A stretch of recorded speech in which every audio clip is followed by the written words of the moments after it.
تو رسول اللہ صلی اللہ علیہ وسلم نے گھریلو زندگی کے بارے میں ایک بنیادی اصول دیا، اور آپ علیہ الصلوۃ والسلام نے فرمایا تنکح المرأة، عورت سے جو نکاح ہوتا ہے 4 چیزیں دیکھی جاتی ہیں۔ ایک، مال دیکھا جاتا ہے، دوسرا حسب دیکھا جاتا ہے، تیسرا جمال دیکھا جاتا ہے، اور چوتھا دین دیکھا جاتا ہے۔ پھر اللہ کا نبی ہے، اور اللہ کے نبی کی زبان سے وہ بول نکلتے ہیں جو انہیں اللہ بتاتے ہیں، اللہ کے نبی کی زبان پر وہ ارشادات جاری ہوتے ہیں جو انہیں اللہ بتاتے ہیں۔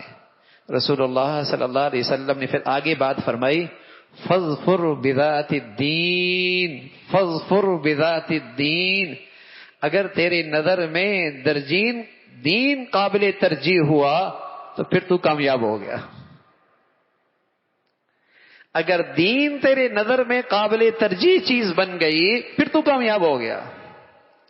اگر دین کے ساتھ جمال بھی ہو، حسب بھی ہو، مال بھی ہو، نور علی نور، کوئی بری بات نہیں، کوئی بری بات نہیں، لیکن نری دولت دین کے بغیر، نرا حسن دین کے بغیر، نرا حسب نسب دین کے بغیر۔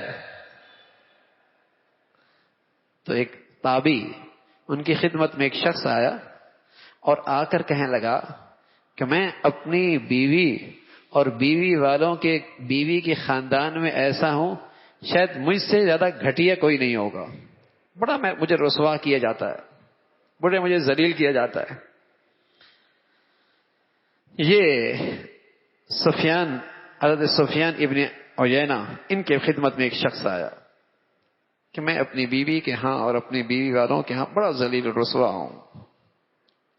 تو فوراً یہ بھونک گئے، کہا تو نے ان کی سے شادی عزت حاصل کرنے کے لیے کی تھی؟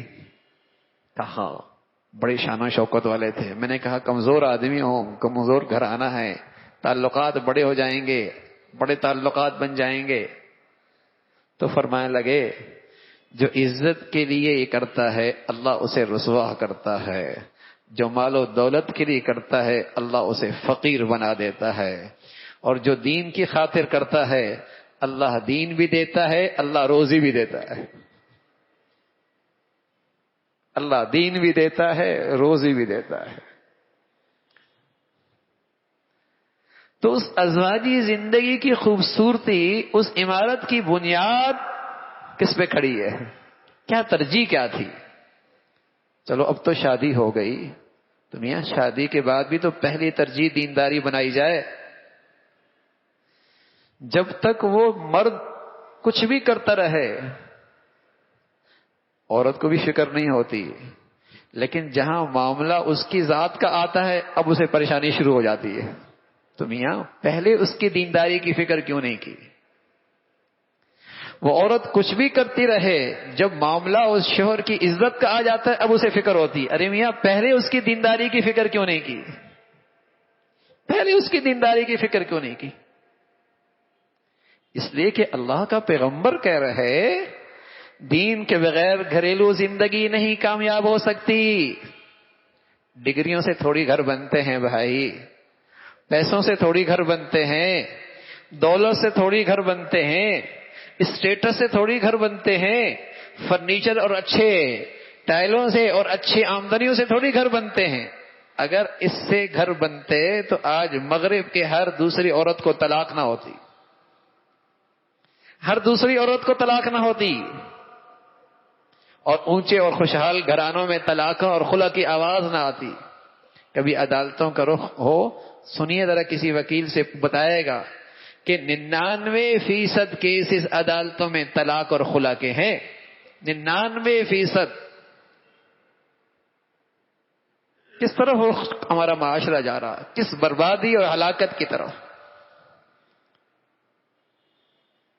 دین سے گھر بنتے ہیں، اور دین صرف نماز کا نام نہیں ہے، صرف نماز کا نام نہیں ہے، صرف داڑھی ٹوپی کا نام دینداری نہیں ہے۔